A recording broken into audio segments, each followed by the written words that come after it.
Bonjour les Tilous, c'est Pikebog et donc cette fois-ci, encore une fois, une petite émission spéciale Noël. Donc dans la première émission Total HS, j'avais parlé justement de mon enfance, avec les émissions de mon enfance sur à peu près toutes les chaînes de télévision. Je tenais à parler d'une partie de mon adolescence, même si concrètement on peut dire que c'est cette collection de vidéos qui m'a complètement propulsé dans l'adolescence. Vous à vivre l'expérience manga.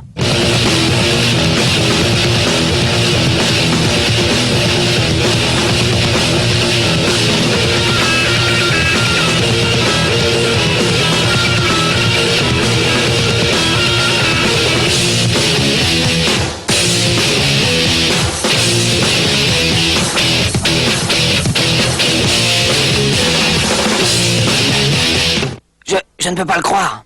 Maintenant j'ai tout vu.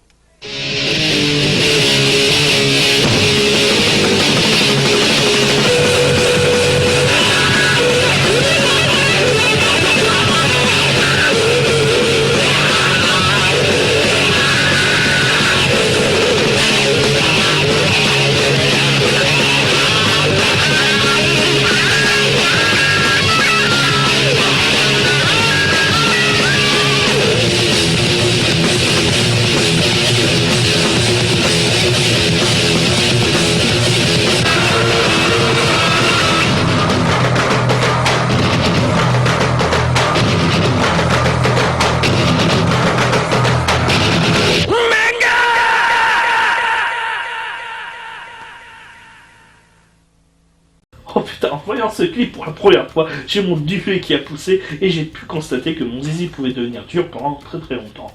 Je voulais vous parler donc de l'éditeur Manga Video qui sortira même en kiosque son catalogue avec la magnifique collection Manga Mania.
Avec la collection Manga Mania, retrouvez les plus grands mangas.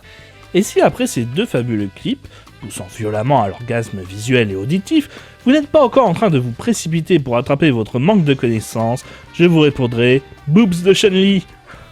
Et oui, en 95, on sort du Club Dorothée et en manque de Japanimation à la télévision, c'est dans le marché de la VHS qu'on se contentera de Japanimation.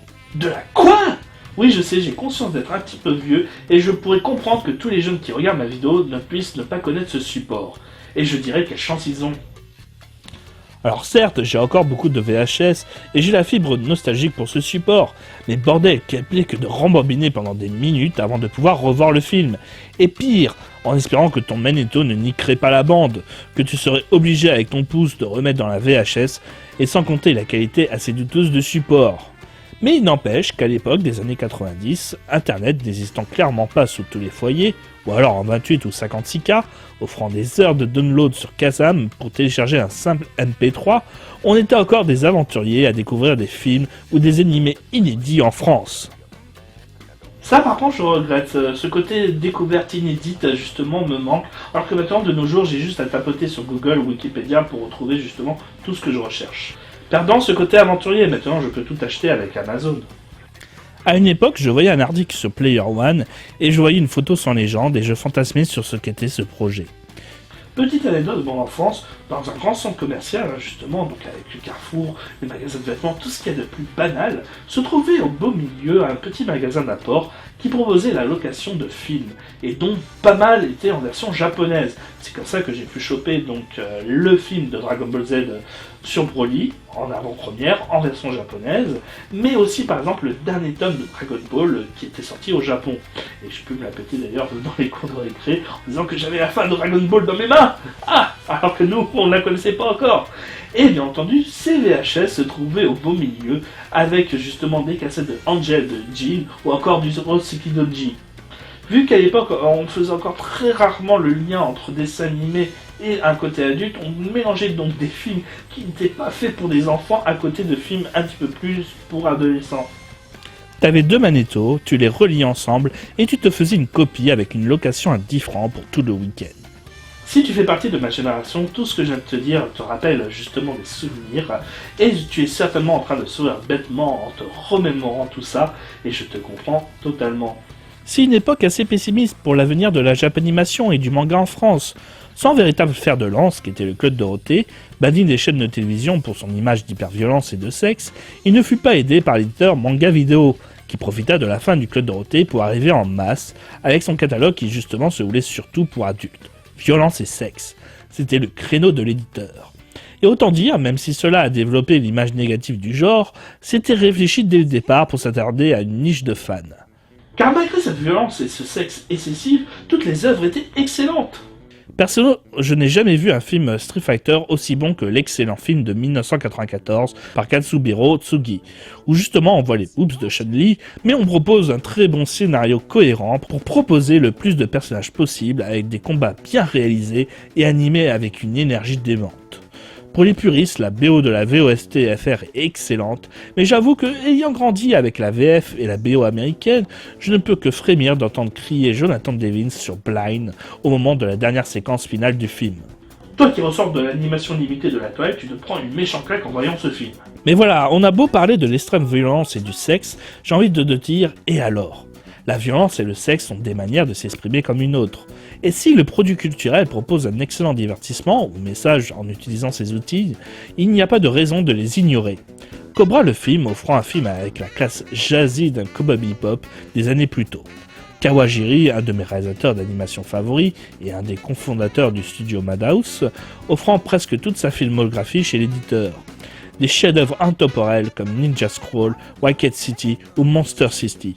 Mais surtout pour moi la meilleure série d'OAV au monde, Cyber City, offrant un futur technocrate, violent et sans concession, avec des détenus condamnés et obligés de travailler pour la police en échange d'années en moins.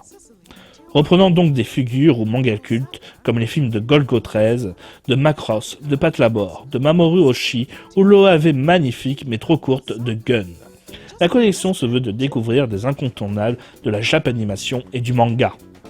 Il faut se dire que cet éditeur réfléchissait à ce qu'il sortait, avec des auteurs qui ont une véritable dramaturgie ou encore des histoires profondes.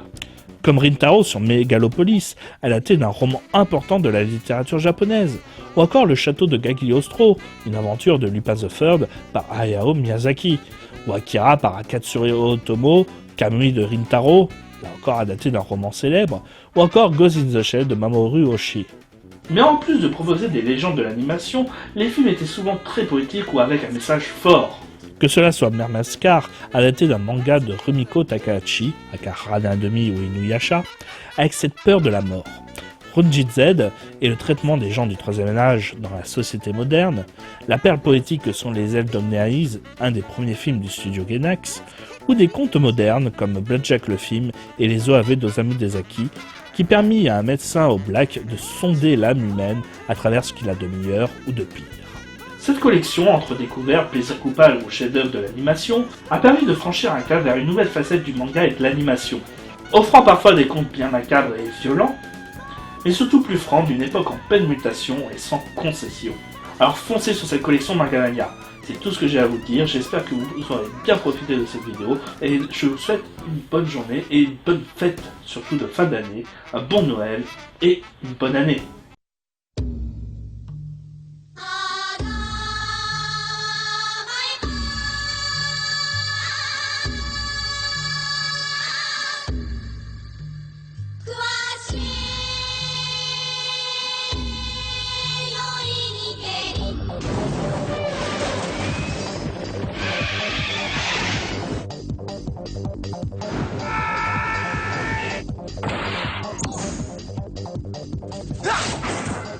Mieux vaut ne pas traîner.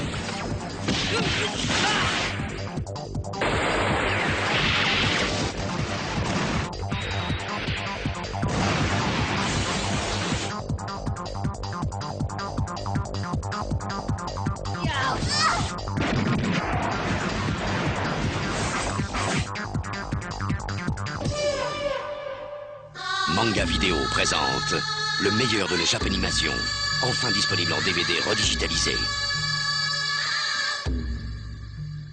Retrouvez Ghost in the Shell, le chef-d'œuvre de Mamoru Oshii.